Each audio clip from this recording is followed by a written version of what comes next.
Programang ito ay rated SPG, striktong patnubay at gabay ng magulang ang kailangan.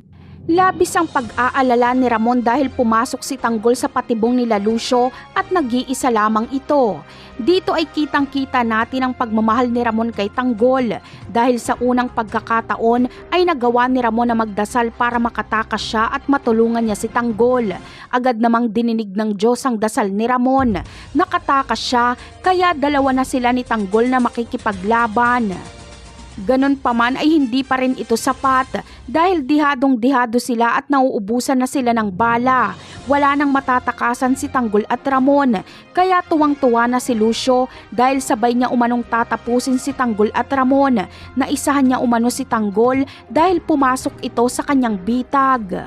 Habang si Ramon naman ay magdadasal na naman na sana mabuhay si Tanggol. Di baling siya umano ang mamatay basta wag lang ang kanyang anak. At dito nga ay may isip ni Ramon na isakripisyo ang kanyang sarili para makatakas si Tanggol.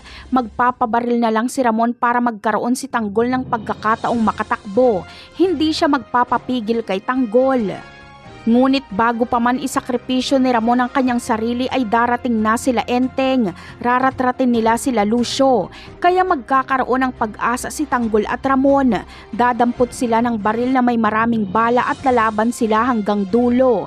Bagamat ligtas na si Ramon ay hindi aalis si Tanggol hanggat hindi napapatay si Lucio. Kailangan niya kasing mabigyan ng hustisya si Oweng, kaya si Lucio ang mamamaalam sa tagpong ito.